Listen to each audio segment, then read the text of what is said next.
The chairman of the South West Thames Institute for Renal Research, Richard Sammons, talks about the challenges and successes of managing a unique research facility and looks to new developments in an exciting future. I started off and was the first and founding chairman of the Institute. And that period it was 10 years ago, and we've had 10 years of fascinating research, and it's been a real interest and a privilege to be involved in it. I think what I've managed to bring to it is possibly a management style, hopefully, that has been helpful. Coming from industry, we have to be a lean organisation. And I think that by bringing that kind of philosophy into the day-to-day management of the Institute is extremely valuable. A lot of research establishments are huge, and they are, I think, difficult organisations to run. I think one of the big advantages we have a very lean style of management. All of the board members are volunteers, with the exception of Mark Dockrell. They're all people who've had a lot of experience in life of either running businesses or have been involved in running large departments in other bodies. So we've got that wealth of experience and a total commitment in the interest of research. It's very different from where you have an organisation that's managed by people who are paid and have, shall we say, a personal agenda on occasions. Our agenda is solely for the benefit of the Institute. It's a challenge. First of all, I'm an engineer, not a medical man. And I've been in business, so I've got some business experience. And I think I've been able to bring aspects of my 40 years in industry into doing the job as chairman. For me, it's been a case, though, of understanding the problems of research and the way the research is being done, and then trying to adapt that into a way where we can produce a management philosophy that is supportive of the research, and at the same time we can do it as cost efficiently in particular, but in every way as efficiently as possible, and then being able to target on those essential parts of research, which in fact make the Institute very much a respected body worldwide in its field. The research work, when we start on something, if we think we've got something good, the key question to ask is, if we're going to exploit it and develop it, then has that got potentially a $100 million market worldwide over the next 10 years?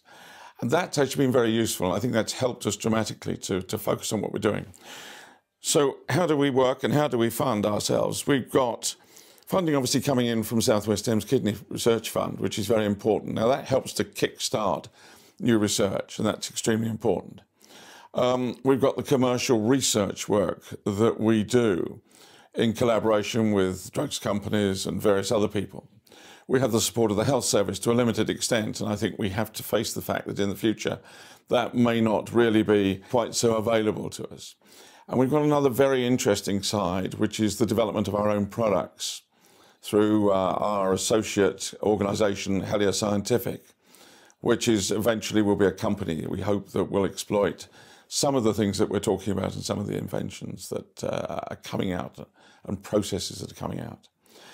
Another thing that I personally want to exploit and to encourage is an engineering side to it, because so much medical research these days actually needs to have a piece of equipment.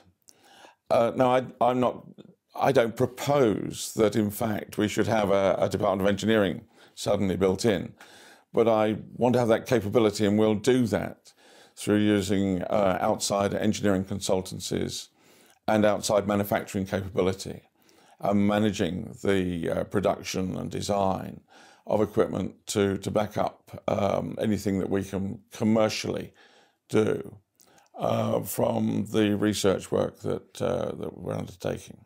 Go on to talk a little bit about the future. I think the future of the Institute is exciting too. When we built the building, it was a building that in the first stage was going to have research laboratories downstairs, and upstairs was going to be the administration. And we had a very good architect, and fortunately he suggested, and I think again there's a lot to do with Mike Bending's briefing of him, that we ought to have the facilities in upstairs so that they could always be converted relatively easily into additional research space. So our plans for the future are to, in fact, do exactly that.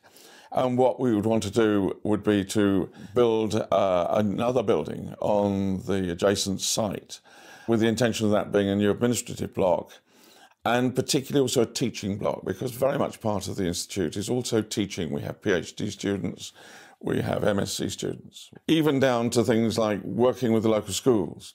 So we can actually encourage youngsters in schools to perhaps consider a career in medicine or in scientific research. So it's an exciting process. It's something that's going to go on. And we've got the challenge over the next 10 years, I think, of taking it on to that next stage. And I hope very much to be part of that. You can find out more about the Institute at www.swtirr.org.uk and support our ongoing research at www.kidneyfund.org.uk.